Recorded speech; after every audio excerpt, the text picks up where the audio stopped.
Hello everyone.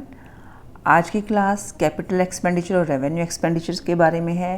पूंजीगत खर्चे क्या होते हैं, आयगत खर्चे क्या होते हैं, उसके बारे में आज डिस्कस करेंगे हम। इस वीडियो में जितनी भी स्टेटमेंट्स दी हुई हैं वो मैंने मीनिंग क्लियर करते हुए दी हैं या एग्जांपल्स में दी हैं। वो सभी स्टेटमेंट अपने आप में एक इम्पॉर्टेंट क्वेश्चन बनता है, तो हर स्टेटमेंट को आप ध्यान से पढ़िएगा, समझने की कोशिश कीजिएगा। तो चलिए शुरू करते हैं। सबसे पहले हम कैपिटल एक्सपेंडिचर को जानेंगे। पूंजीगत खर्चे होते क्या हैं। अगर बहुत ही सिंपल लैंग्वेज में मैं कहूँ तो ये खर्चे लॉन्ग टर्म में किए जाते हैं, फिक्स एसेट पर किए जाते हैं और आपकी एसेट की अर्निंग कैपेसिटी को बढ़ाते हैं। तो ये सिंपल मीनिंग है कैपिटल एक्सपेंडिचर का। चलिए डिटेल में समझते हैं अभी।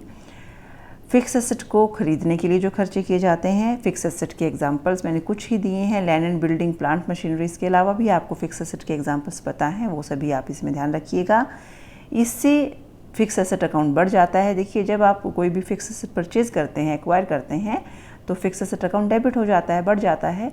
तो वो खर्चे जो कि फिक्स एसेट अकाउंट को बढ़ा दें उन्हें कैपिटल एक्सपेंडिचर कहते हैं। कोई एग्जिस्टिंग फिक्स एसेट है, उसको रिप्लेस करना है, वो भी खर्चा कैपिटल एक्सपेंडिचर कहा जाएगा।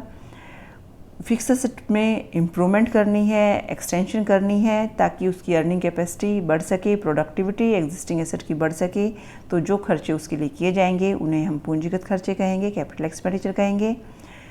बिजनेस को एस्टेब्लिश करने के लिए पेटेंट की कॉस्ट, प्रिलिमिनरी एक्सपेंसेस, गुडविल, ये खर्चे भी कैपिटल एक्सपेंडिचर ट्रीट किए जाते हैं।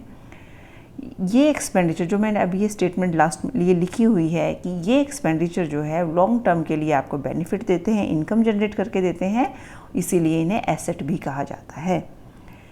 अभी कुछ एग्जांपल्स देखिएगा। कैपिटल एक्सपेंडिचर के एग्जांपल अपने आप में ये इम्पॉर्टेंट है।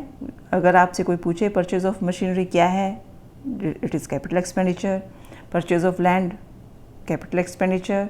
बिल्डिंग में कोई आप एडिशन कर रहे हैं, it is also treated as capital expenditure, पूंजीगत खर्चे हैं। अभी एक ये एग्जांपल भी क्वेश्चन पेपर में आया हुआ था कि एकोमोडेशन बढ़ानी है, कॉलेज हॉल की सीटिंग बढ़ानी है, तो वो भी कैपिटल एक्सपेंडिचर माना जाएगा।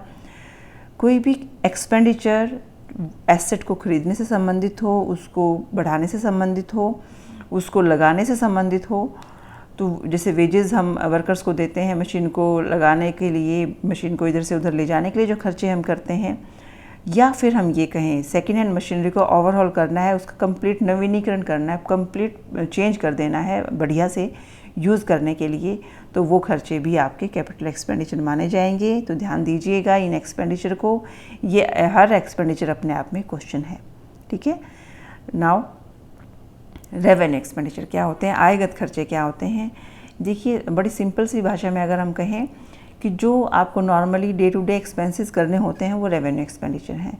इससे एसेट की अर्निंग कैपेसिटी तो नहीं बढ़ती है, बट वो मेंटेन रहती है। जैसे हम एसेट को रिपेयर कर देते हैं, उसका इंश्योरेंस करा लेते हैं, इंश्योरेंस प्रीमियम हम पे करते हैं, वो सभी डे टू डे एक्सपेंसेस जो हैं वो रेवेन्यू एक्सपेंडिचर हैं। तो चलिए जानते हैं इसके बारे में। हर स्टेटमेंट अपने आप में इम्पॉर्टेंट और एक इम्पॉर्टेंट क्वेश्चन के साथ। Expenses incurred for day to day running of business, जो एसेट को बेचने से नुकसान हो रहा है उसको मीट आउट करने के लिए जो खर्चे किए जा रहे हैं वो भी रेवेन्यू एक्सपेंडिचर हैं। बिजनेस को प्रोटेक्ट करने के लिए जो खर्चे किए जा रहे हैं वो भी रेवेन्यू एक्सपेंडिचर हैं। एसेट को मेंटेन करने के लिए जो खर्चे किए जाते हैं ताकि वो सही से काम करती रहे, तो मेंटेनेंस के जो खर्चे होते हैं they are also known as revenue expenditure. Proper working of the business के लिए जो खर्चे किए जाते हैं, ये अपने आप में हर स्टेटमेंट एक क्वेश्चन है, लेकिन क्रक्स मैंने बता दिया आपको कि जो खर्चे डे टू डे बिज़नेस को रन करने के लिए किए जाते हैं वो रेवेन्यू एक्सपेंडिचर होते हैं। गुड्स को, वो सामान जो परचेज़ किया गया रीसेल पर्पज़ के लिए एक अकाउंटिंग पीरियड में उस पे जो पैसा खर्च किया गया, that is also revenue expenditure.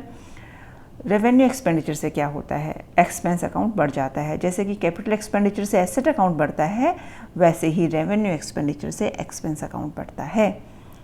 Now examples of revenue expenditure are, जो जितने भी खर्चे आप day to day running of the business में करते हैं, मैन्युफैक्चरिंग एक्सपेंसेस हुआ, चाहे वो ऑफिस के खर्चे हुए, चाहे वो सेलिंग एंड डिस्ट्रीब्यूशन के खर्चे हुए, कोई चीज़ आपने परचेज़ की रीसेल पर्पज़ के लिए, जो परचेज़ आप करते हैं रॉ मटेरियल की या स्टोर्स की परचेज़ जो करते हैं, एसेट पर डेप्रिसिएशन जो लग रहा है, इंश्योरेंस प्रीमियम आप जो पे कर रहे हो, एसेट को रिपेयर करने के लिए और मेंटेनेंस के लिए जो खर्चे कर रहे हो, लाइसेंस को रिन्यू करवाने के लिए जो खर्चे कर रहे हो, बिल्डिंग को, तो ये सारे जो खर्चे आपके सामने हैं, ये 1 बाय 1 मैं आपको बता रही हूँ।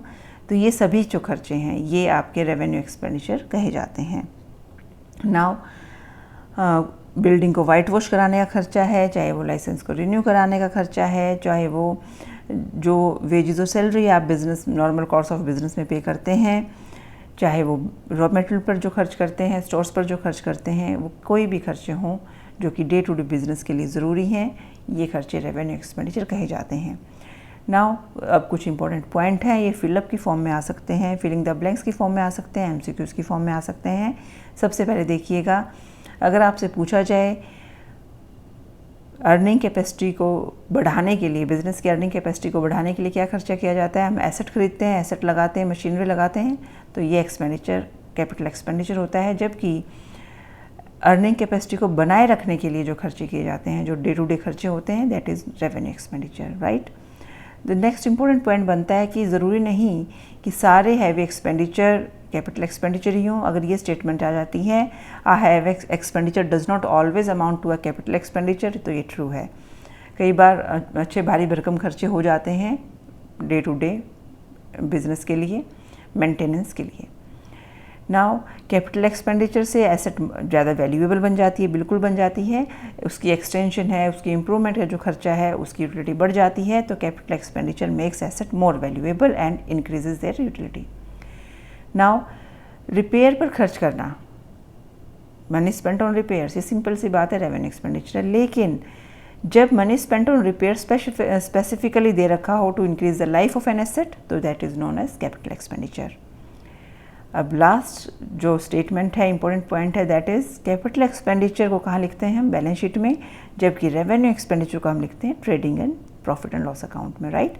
तो ये कुछ इंपॉर्टेंट पॉइंट्स थे, कुछ इंपॉर्टेंट स्टेटमेंट्स थी, कुछ इंपॉर्टेंट एग्जाम्पल्स थे। आई होप आपको ये क्लियर हो गया होगा। Thank you very much for watching this video.